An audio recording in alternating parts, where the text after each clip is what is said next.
Metro भर्ती 2023 का notification release हुआ है और ये जो भर्ती आई हुई है ये मध्य प्रदेश राज्य में भर्ती आई हुई है। एमपी मेट्रो भर्ती 2023 का वेरियस पोस्ट वैकेंसीज हैं एंड इसमें अगर हम बात करें अप्लाई कौन कर सकता है तो पहले तो ऑल इंडिया से आप इसमें अप्लाई कर सकते हैं। अगर आप एमपी से बिलोंग नहीं करते हैं, आप यूपी, छत्तीसगढ़, महाराष्ट्र कहीं से भी आप बिलोंग करते हैं, अगर आप इसमें आवेदन करना चाहें आवेदन कर सकते हैं। क्वालिफिकेशन तो एनी ग्रेजुएट कैंडिडेट, इंजीनियरिंग में अगर आपने डिग्री ली हुई है या आपने बीकॉम किया हुआ है, बीएससी किया हुआ है, एनी ग्रेजुएट कैंडिडेट बीए किया हुआ है, सभी के लिए वैकेंसीज हैं।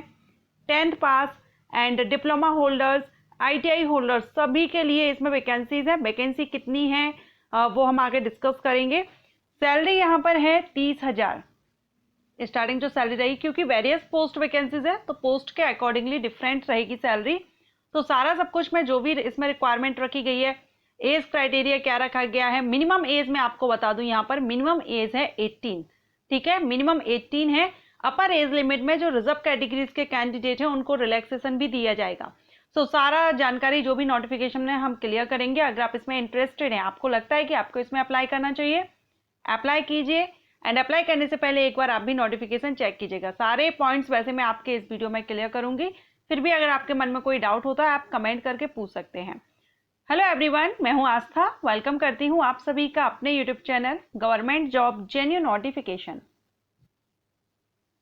तो ये रहा इसका नोटिफिकेशन, आप देख रहे हैं Madhya Pradesh metro rail corporation India limited and यहाँ पर ये 21 जुलाई 2023 को नोटिफिकेशन रिलीज किया गया है, recruitment notification MP metro 2023। And ये जो एमपी में मेट्रो है अभी Bhopal and Indore metro rail project यहाँ पर अभी चल रहे हैं।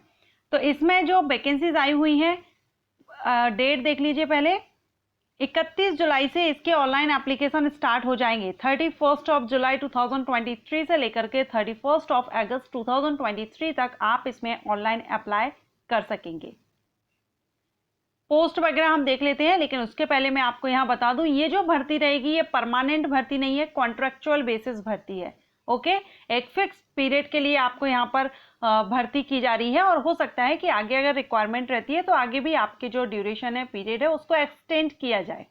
तो कॉन्ट्रैक्ट बेसिस है, लेकिन आगे कितना एक्सटेंड किया जाएगा, कितने ईयर के लिए आप आगे हो सकते हैं, ये आगे पता चलेगा। ओके, अब इसमें पोस्ट देखेंगे, पोस्ट कौन कौन सी है। तो सुपरवाइजर की पोस्ट है, सुपरवाइजर की है यहाँ पर ऑपरेशंस के लिए, जिसमें 26 वैकेंसीज है और इसमें 33,000 सैलरी है। 33,000 से स्टार्टिंग 1 लाख तक है। बैचलर डिग्री या डिप्लोमा इन एनी इंजीनियरिंग, किसी भी इंजीनियरिंग डिसिप्लिन में आपने अगर बैचलर डिग्री या डिप्लोमा लिया हुआ है, या बीएससी ऑनर्स आपने फिजिक्स केमिस्ट्री मैथमेटिक्स या फिजिक्स केमिस्ट्री मैथ से अगर आपने बीएससी किया हुआ है तो आप इसमें, यानी नॉर्मल जो बीएससी होता है वो, या बीएससी ऑनर्स या बैचलर डिग्री इंजीनियरिंग या डिप्लोमा इन इंजीनियरिंग, सभी कैंडिडेट इस पोस्ट के लिए एलिजिबल रहेंगे। सैलरी काफी अच्छी है। मेडिकल कैटेगरी A1 यहाँ पर रहनी चाहिए। कैटेगरीज वाइज आप यहाँ पर वैकेंसीज देख लीजिएगा। नेक्स्ट जो पोस्ट है वो है supervisor signalling and telecom rolling stock की। 7 वैकेंसीज हैं, सैलरी सेम रहेगी और इसमें 3 ईयर का engineering diploma electrical, electronics, mechanical discipline में होना चाहिए। किसी भी इंस्टीट्यूट से आपने किया हुआ हो आप आवेदन कर सकते हैं, गवर्नमेंट अप्रूव्ड होना चाहिए। एंड यहाँ पर जो 3rd पोस्ट है वो है मेंटेनर की। मेंटेनर की जो पोस्ट रहेगी इसमें 10 वैकेंसीज हैं, 20,000 से स्टार्टिंग आपकी सैलरी रहेगी। 10th पास कैंडिडेट के लिए वैकेंसी है। 10th के साथ में आपके पास आईटीआई होना चाहिए, एनसीबीटी से हो या एससीबीटी से हो। In any of the following trades, कौन कौन से ट्रेड्स में होना चाहिए तो देखिए, electrician, electronics, mechanic, fitter, refrigeration and AC and mechanic. अब इनमें से किसी भी ट्रेड से आपने किया है तो maintainer, signalling and telecom rolling stock के लिए आप आवेदन कर सकते हैं। B1 इसमें मेडिकल स्टैंडर्ड रहेगा। 3rd जो पोस्ट है वो सुपरवाइजर ट्रैक्शन E&M की है। 8 वैकेंसीज है। इसमें 3 ईयर का इंजीनियरिंग डिप्लोमा मांगा गया है, इलेक्ट्रिकल, इलेक्ट्रॉनिक्स, मैकेनिकल में, ठीक है। इसके बाद है मेंटेनर की पोस्ट। तो अगेन यहाँ पर 10th, यानी जो मेंटेनर की पोस्ट है वहां पर 10th एंड आईटीआई रिक्वायर्ड रखा गया है। अब किस ट्रेड से आपने किया है वो यहाँ देख लीजिए, इलेक्ट्रीशियन, इलेक्ट्रॉनिक्स, मैकेनिकल, फिटर, जो अभी हमने ऊपर देखी थी सेम वही है, तो आप यहाँ पर आवेदन कर सकते हैं। इसके अलावा सुपरवाइजर की पोस्ट है, इसमें भी अलग अलग रिक्वायर्ड है, जैसे ट्रैक के लिए है तो इसमें 3 ईयर का इंजीनियरिंग डिप्लोमा इन सिविल में अगर आपने किया हुआ है तो आप सुपरवाइजर ट्रैक के लिए आवेदन कर सकते हैं। 2 वैकेंसीज इसमें रखी गई हैं, 33,000 सैलरी रहेगी सुपरवाइजर के लिए, 33,000 है, मेंटेनर के लिए 20,000 स्टार्टिंग सैलरी है, फिर आगे आपकी इंक्रीज हो जाएगी। मेंटेनर ट्रैक के लिए 10th एंड ITI मांगा गया है फिटर से, तो आवेदन कर सकते हैं, 15 वैकेंसीज है। सुपरवाइजर वर्क्स के लिए 3 साल का आपने इंजीनियरिंग डिप्लोमा सिविल में किया हुआ हो, आवेदन कर सकते हैं। मेंटेनर वर्क्स के लिए ITI फिटर से किया है 10th के साथ में, आवेदन कर सकते हैं। स्टोर असिस्टेंट की पोस्ट है यहाँ पर। अब ये जो असिस्टेंट की पोस्ट रहेगी इसके लिए bachelor degree in any engineering discipline, engineering के किसी भी डिसिप्लिन में आपने किया हुआ है बैचलर डिग्री, तो स्टोर असिस्टेंट के लिए आवेदन कर सकते हैं। 25,000 से स्टार्टिंग सैलरी है और 80,000 तक आपके यहाँ पर सैलरी जा सकती है। मेडिकल स्टैंडर्ड इसमें C1 मांगा गया है। नेक्स्ट जो पोस्ट है वो HR की है, असिस्टेंट ह्यूमन रिसोर्सेज की। टोटल वैकेंसीज 2 हैं, 25,000 से स्टार्टिंग इनिशियल सैलरी आपकी रहेगी। एंड इसके लिए जो HR की पोस्ट रहेगी इसके लिए एनी ग्रेजुएट कैंडिडेट एलिजिबल रहेंगे, अप्लाई कर सकेंगे। मेडिकल स्टैंडर्ड C1 रहेगा। देखिए मेडिकल स्टैंडर्ड क्या रहता है, अगर आपको नहीं पता है C1, B1, A1 ये क्या होता है, इस पर मैंने वीडियो अपलोड किया हुआ है, विजिट कर लीजिएगा। ओके, इसके बाद जो पोस्ट है वो अकाउंट की है। अब ये जो अकाउंट की पोस्ट है इसमें 25,000 से सैलरी रहेगी, फाइनेंस असिस्टेंट की है, जिसमें BCom किया हो या MCom किया हो या आपने CA किया हो, ICAI, ICWA, तो आप इसमें अप्लाई कर सकते हैं। 2 वैकेंसीज इसमें है, टोटल 88 वैकेंसीज हैं। तो इसके लिए एनी ग्रेजुएट कैंडिडेट के लिए वैकेंसीज हैं, आर्ट कॉमर्स साइंस किसी से किया हो, सभी के लिए इसमें वैकेंसीज हैं। वैकेंसी कम है लेकिन काफी अच्छी है क्योंकि सैलरी आपको इसमें अच्छी मिल रही है। इसके बाद यहाँ पर कुछ इंस्ट्रक्शंस दिए गए हैं अप्लाई करने से रिलेटेड, वो आप देख लीजिएगा। ओके, जैसे कि where diploma is essential qualification for the post as mentioned, जिस पोस्ट के लिए डिप्लोमा रिक्वायर्ड रखा गया है एसेंशियल क्वालिफिकेशन में, और अगर आपके पास डिप्लोमा नहीं है, डिग्री ली हुई है उसी डिसिप्लिन में, तो आप वहां पर अप्लाई कर सकते हैं। इस तरह से कुछ इंस्ट्रक्शंस यहाँ पर दिए गए हैं। एज क्राइटेरिया देखेंगे तो 18 ईयर मिनिमम रखी गई है और मैक्सिमम 28 ईयर है। ये जनरल कैटेगरीज के कैंडिडेट का एज क्राइटेरिया है और ये जो एज है वो 1 जुलाई 2023 के बेस पर काउंट की जाएगी। मींस आपकी जो कट ऑफ डेट है वो 1 जुलाई रहेगी, 1 जुलाई 2023। एज रिलैक्सेशन आपको कैटेगरी के अकॉर्डिंगली मिल जाएगा। SC/ST कैंडिडेट को गवर्नमेंट रूल्स के अकॉर्डिंगली जो एज रिलैक्सेशन रहता है 5 ईयर्स, एंड यहाँ पर OBC कैंडिडेट को 5 ईयर्स का भी दिया गया है। ओके, एक्स सर्विसमैन को, PWD कैंडिडेट को, एंड फॉर वुमेन के लिए 10 ईयर्स तक का रिलैक्सेशन है यहाँ पर जनरल के लिए। एंड अगर आप रिजर्व कैटेगरी से हैं वुमेन जो फीमेल कैंडिडेट, तो उनको 15 ईयर तक का रिलैक्सेशन दिया गया है। सो ये फीमेल के लिए काफ़ी है, 38 ईयर तक वो यहाँ पर अप्लाई कर सकती हैं।